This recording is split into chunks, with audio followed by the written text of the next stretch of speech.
Hello friends, ഞാൻ ഈ കാവടുതുള്ളി ഒരുങ്ങി എങ്ങോട്ടാണ് പോകണമെന്ന് വെച്ച് കഴിഞ്ഞാൽ എൻ്റെ ഫ്രണ്ട്സിനെ കാണാനാണ്.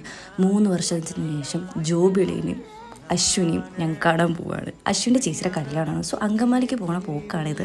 അവിടെ എത്തി അങ്കമാലി സ്റ്റാൻഡിൽ നിന്ന് അവരെന്നെ പിക്ക് ചെയ്തു. അവൻ്റെ കസിൻസ് എല്ലാവരും ഉണ്ടായിരുന്നു. അശ്വിനെ കാണിച്ചു തരാം. താണ്ടെ നിൽക്കുന്ന ഇവനാണ് അശ്വിൻ. ശരിക്കും കാണുമെങ്കിൽ ഇപ്പം കണ്ടോ, ഇവൻ്റെ ചേച്ചിയുടെ കല്യാണമാണ്.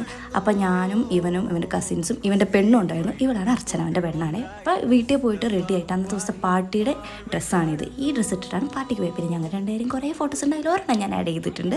പിന്നെ ഞങ്ങൾ പാർട്ടി നടക്കുന്ന വീട്ടിൽ പോയി. എൻ്റെ അമ്മ സൂപ്പർ വീട്, അടിപൊളിയായിരുന്നു, നല്ല ഗംഭീര പരിപാടിയായിരുന്നു. പിന്നെ ഞങ്ങളുടെ കുറച്ച് ഫോട്ടോസ് ഷൂട്ടും അതും ഇതും ഒക്കെ നടന്നുകൊണ്ടിരുന്നു. അവൻ പിന്നെ കൊച്ചിനെ ഇൻട്രൊഡ്യൂസ് ചെയ്യുന്ന തിരക്കുമ്പോൾ ഇതാണ് ചേച്ചി കേട്ടോ. ഞാനൊരു സൈഡിലായിരുന്നു. പിന്നെ പടക്കമൊക്കെ പൊട്ടിയായിരുന്നു കേട്ടോ. പിന്നെ ഇതാണ് അളിയനും ചേച്ചി, നല്ല സുന്ദരി ചേച്ചിയായിരുന്നു. ഞാൻ നല്ല ഇഷ്ടപ്പെട്ടായിരുന്നു. പിന്നെ അവരെല്ലാവരും കൂടിയിട്ടുള്ള ഫോട്ടോസ്. പിന്നെ ഞങ്ങൾ രണ്ടുപേരും കുറേ കത്തിയടിക്കില്ല, കാരണം ഞങ്ങൾ രണ്ടുപേരും നേരിട്ട് എന്താ കഴിഞ്ഞാൽ ഊക്കലായിരിക്കും, അങ്ങോട്ടും ഇങ്ങോട്ടും ഊക്കി അങ്ങ് അടങ്ങിയിരിക്കും. ഞങ്ങൾക്ക് അറിയത്തില്ല, അങ്ങനെയാണ് ഞങ്ങൾ. പിന്നെ അവിടെ എന്താ രാത്രി DJ പാർട്ടിയൊക്കെ ഉണ്ടായിരുന്നു. ഇവരുടെ അടിപൊളി ഡാൻസൊക്കെ ആയിരുന്നു.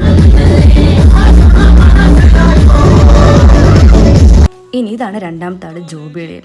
ഞങ്ങൾ രണ്ടുപേരും കണ്ടാൽ പിന്നെ വഴക്കായിരിക്കും, ഇടിയായിരിക്കും. പക്ഷേ അന്നത്തെ ദിവസം നൈറ്റ് അടിപൊളിയായിരുന്നു. പിന്നെ പിറ്റേ ദിവസം മനസ്സമ്മതമായിരുന്നു. മനസ്സമ്മതം കഴിഞ്ഞിട്ട് ഞങ്ങൾ അങ്ങ് പോകുന്നതായിരുന്നു കേട്ടോ.